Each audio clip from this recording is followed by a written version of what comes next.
Hey everyone, welcome to Vintage Rob 89 here. We are finally done with the restoration of this fine vintage toy here. Took us 4 years. It was very difficult. I'm very happy it's over. And I learned you gotta use tweezers when doing restorations on these vintage toys, especially for something like this that wasn't designed very well. And today we have the 1981 Boba Fett's Slave One Spaceship, or I actually have the box in front of me. It is the 1981 Slave One Boba Fett Spaceship from Star Wars The Empire Strikes Back. This was not transferred over into the Return of the Jedi line. This was only available for Empire Strikes back in the day. And we didn't get another Slave One like this until the 90s, which I had. Is the same vintage mold as this. Only difference was that it was updated with battle damage and much more realistic stickers. As you can see, this is very simplistic for the time, but this was pretty much ahead of its time back in 1981. Over the years, they've released the Slave One again, not using the vintage mode, sadly, but they have redesigned it and whatnot. So, going back to this vintage piece is, it's very hard to find with nice stickers. Unfortunately, these are reproduction stickers, and I will get into that right now. So, when we had this spaceship, this top sticker needed a replacement. Usually on vintage Slave Ones, this is the sticker that always has the most wear, followed by other stickers on the ship. And as I was fixing that, I got these reproduction stickers from Australia. I had trouble cutting them, because I'm not the best person to cut stickers with scissors. Then the stickers would lift. The cardstock that was used was too heavy, so it would lift. Then I tried photocopying and putting Scotch tape. And then I got more sticker sheets of the same one with the heavy cardstock. I finally got it. Then I started noticing other vintage stickers were starting to peel off. So I'm like, you know what? I'm going to restore this whole thing.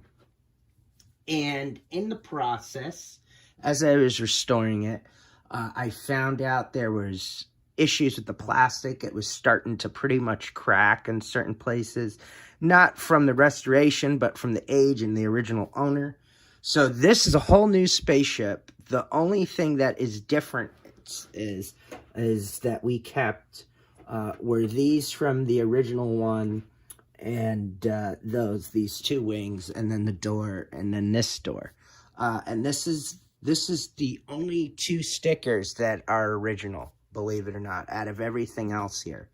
And the canopy glass we upgraded as well because it was scratched.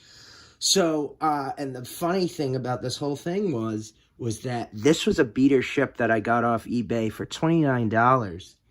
So I cleaned it, and, it almost looks brand new. And then the one that had the plastic issues, I sold for like $40. Somebody bought it.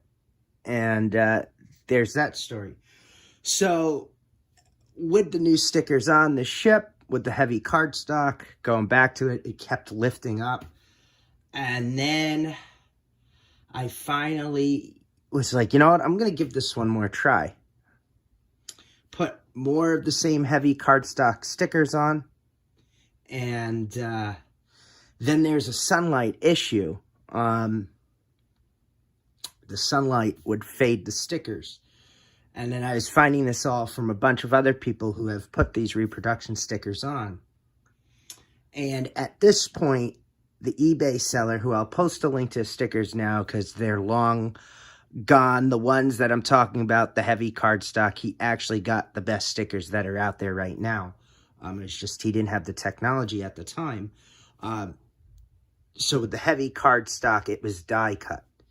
And then as I was about to give up and just go and rebuy the ship and get a new one, not even finish off the restoration, he came out with a new set of stickers that had the UV spray, which most of the vintage stickers had back in the day, so they don't fade. And these have not faded. These have not lifted. It has been beautiful. I probably gave this guy business probably close to the 4 years, maybe close to $50, $60 in stickers, sheets. Do I regret it? A little bit. But it was a trial and error. And as I learned, you need to use tweezers in this just to line them up, especially on something like this that has a lot of curves on it. And we might as well just look around. Pretty beautiful. These almost look like these are 40 years old. Like this was never restored. And in the process too, I cleaned the trigger lock system. And before I show you that, there's another one. I think this is, there's only one sticker on here that is original. Take off this door. The carbonite block. So there's only one sticker on here. I can't even tell which sticker it is, but one of them on here is reproduction. So everything else is original. But it was a pain in the butt restoration. Oh, and this came from the original ship as well. All these parts are original, and I mean the original ship, the one that we were restoring in the beginning and had to get rid of because of the plastic issues. So going back, it has the trigger lock system. Yep, that's to move the seat up, as you could see.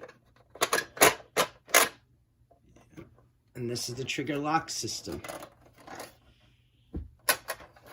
Hold on, let's get this working. Yep, it works. This did not go down as easy. It has like a gyro stable that makes it go up and down. And the guns work. Which is really cool. But, yeah, I'm just so glad to be done with this. 4 years. The reason why it took me so long, I was adding other vintage pieces to my collection and got stuck with other things, but this is finally done.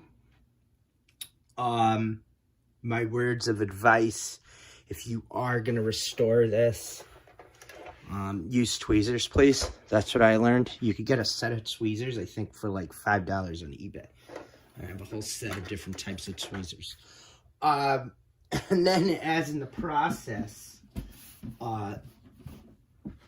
we have the original box, which I wasn't going to show, but here it is. I've had this box since 2008. So, this has been in my collection since 2008, which I could tell people with the ship as well, since you can't really tell the difference. But I even got reproduction inserts to keep the shape of this box, because this box is in pretty awesome shape. It's even got the original sticker on it still. I preserved it with another piece of packing tape, but yeah. But you're probably asking me, well, how much is the ship worth now? And with the value of the ship, restoration, I could, if I want to, probably get anywhere from $175. And we even added the other things in. I could probably get what I paid for it back in 2008, which is probably $275. it may be a little high, but here's the thing. I got the box. There's a piece of tape on it sealed, even though I put another piece of tape on to protect it. It's got all its flaps, these inserts. It's got the original instructions and catalog inside. This ship has everything, even though it's reproduction stickers. It is just really sharp for, you know, what it went through. And it's very light too, so it won't crush the box or anything. But yeah, I can't really complain here now. I'm just happy this is over. I've enjoyed it on my shelf the last few months with it being restored.